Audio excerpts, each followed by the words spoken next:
It's Margot Metcalf again from IEC Group. I have Sarah O'Leary online with us from myosh.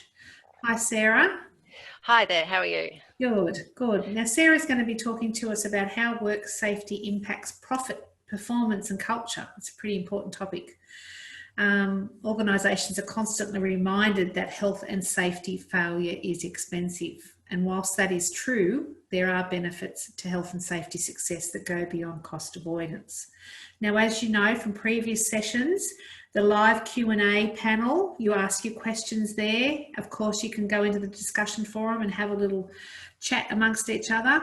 But in the meantime, I'll hand over to Sarah, who will be talking to us for the next 14 minutes or so.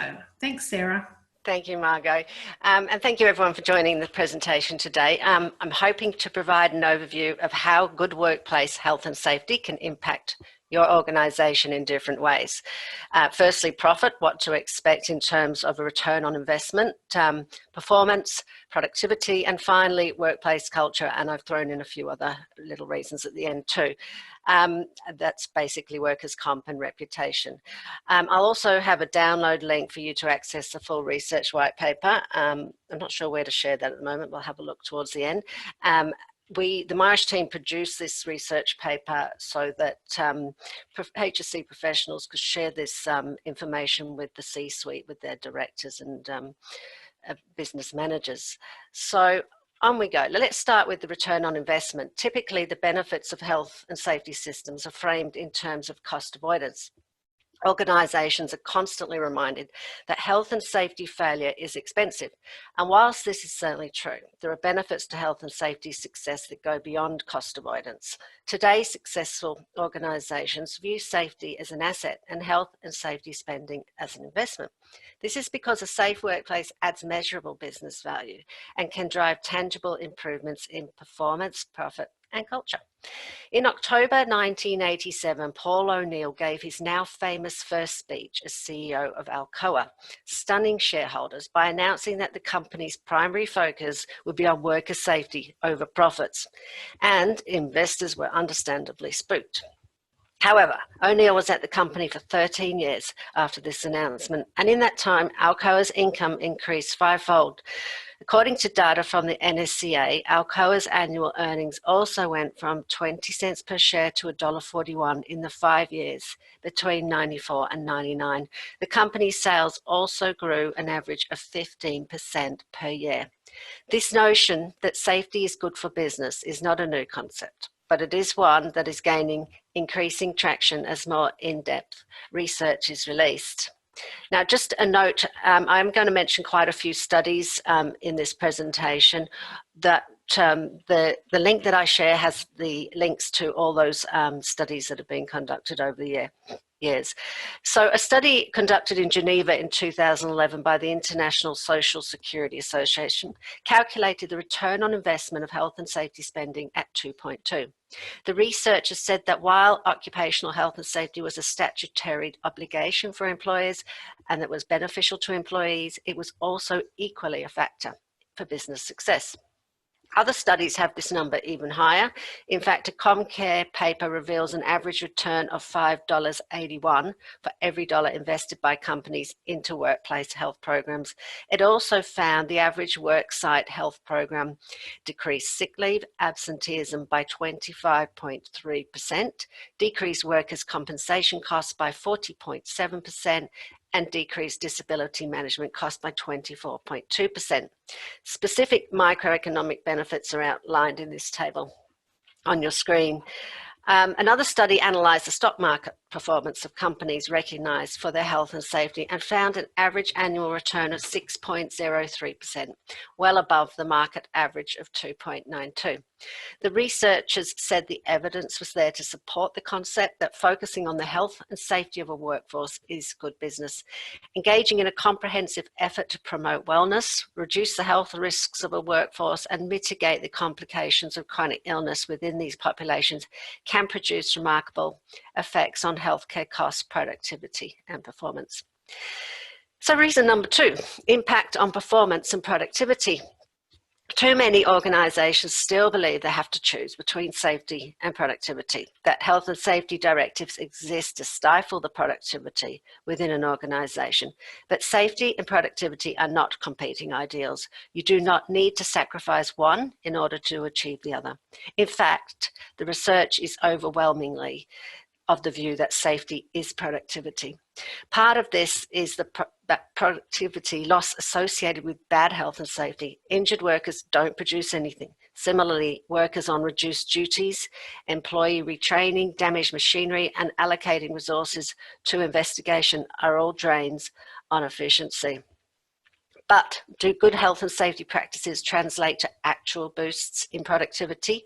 A 2010 study of manufacturing companies found that the companies in the top 20% for operational efficiency achieved an injury frequency rate of just 0.05%, 18 times lower than the industry average.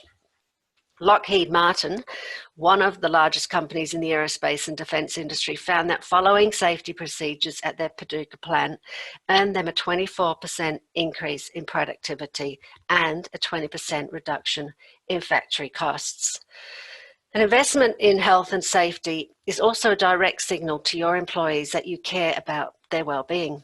This is the first step in creating a loyal and engaged workforce, and one that buys into their employer's vision. This concept is backed up by a 2011 study by Aviva that found 61% of workers would work harder for an employer that invested in their health and safety. These boosts to productivity and performance are also recognised by business leaders. In a 2005 survey, businesses were asked to quantify the benefits of their occupational health and safety investment. The top ranked factor was increased employee motivation and satisfaction. In fact, almost 40% of CFOs cited productivity as the top benefit of an effective workplace safety program. Now, reason number 3, workplace culture. A lot has been written on organisational culture and its impact on worker behaviour. From a health and safety perspective, we are most interested in a specific subset of organisational culture, often referred to as safety climate. Safety climate is the shared set of perceptions and expectations that workers have regarding safety in their organisation at any given time. But how does this safety climate affect how workers approach their day-to-day work and any health and safety concerns that may arise? The literature says the impact is significant. A 2005 study found workers with a negative perception of safety climate were more likely to engage in unsafe acts, which in turn increased the likelihood of an accident. Employees may have all the training and equipment necessary to complete their job safety. However, over time, they will begin to cut corners and become complacent without sufficient accountability.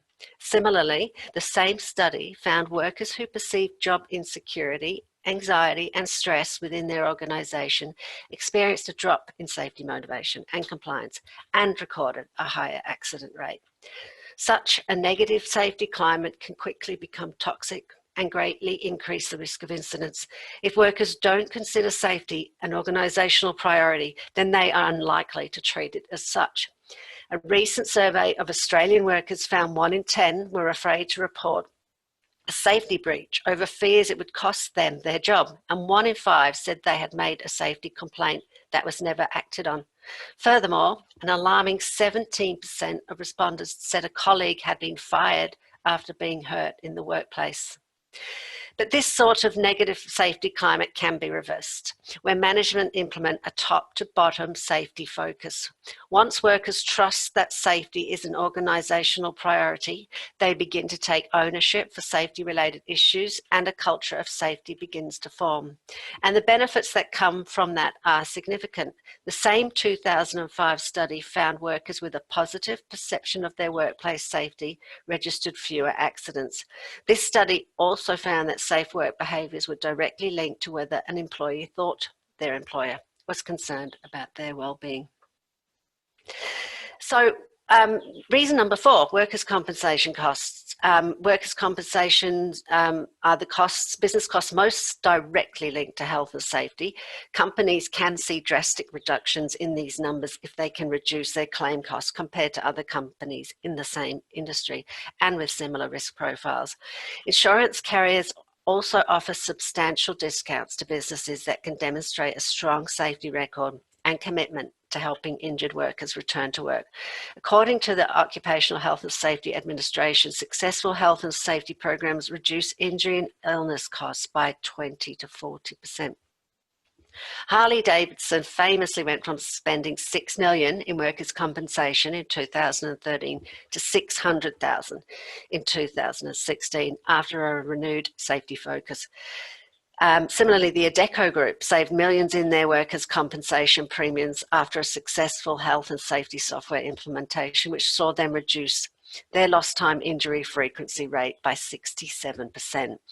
Reducing workers' compensation premiums is particularly important in the current business climate, as the median compensation paid out for serious claims has risen 71% in Australia since the year 2000. It now sits at $8,900.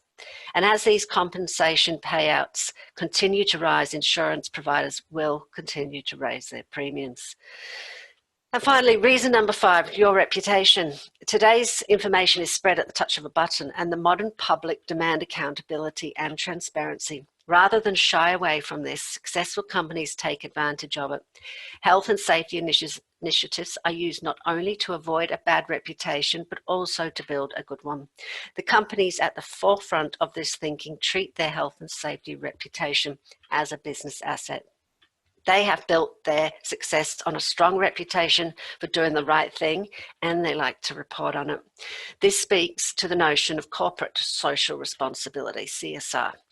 CSR has become one of the standard business practices of our time and is now a core strategy for any modern business, big or small. It is the process of building trust with consumers, partners, governments, suppliers, and employees. And the research suggests that a high level of trust within a company drives business performance by attracting new customers and retaining existing ones. Testament to this is a 2016 study that found 64% of CEOs were increasing their CSR investment. Not only can you view your safety reputation enables you to maintain your supplier relationships and win business tenders, but it also helps to attract and retain your most valuable asset, your employees. In a tight labour market, promoting a safe work environment is a valuable point of differentiation to your competitors. In fact, a 2017 study found that the safety of the work environment is one of the top criteria employees consider when assessing a job offer or position. It found that potential employees rank safety ahead of other important considerations, such as the quality of potential co-workers and opportunities for professional growth. So, as I said earlier, we compiled this research because we found sometimes that the decision makers, the investment decision makers, the C-suite, the directors needed to see more compelling reasons why safety was good for business. My email address is here if you want to ask me any questions. There's also all these studies and this research paper is available on this link. Now I'm going to try and share them in the chat if I can find that, and also the Adecco case study, which we did with a myosh client. And finally, some of you might be aware that I host weekly health and safety webinars for myosh. They're free, and we cover all aspects of HSC, from safety differently, mental health, well-being, silica, asbestos.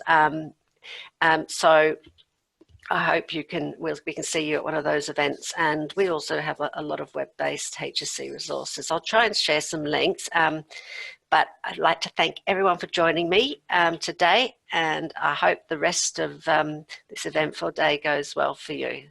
Okay, so Margot, I'm going to try and share some links. I'm not sure if I can. Oh, thanks, Sarah. That recording will go up in our thank you email going out to all the delegates, and we will share your white paper in that email as well. I'm sure a lot of attendees will want to play your recording again at staff meetings, because I think some of those stats are very compelling and very important. So with just 20 seconds to go till we get clocked off, thank you again. We really appreciate it, all the way from Perth. We hope to see you obviously at our Workplace Health and Safety show in person next year. But thank you again, Sarah, much appreciated. Thank you. See you, Margot. Bye.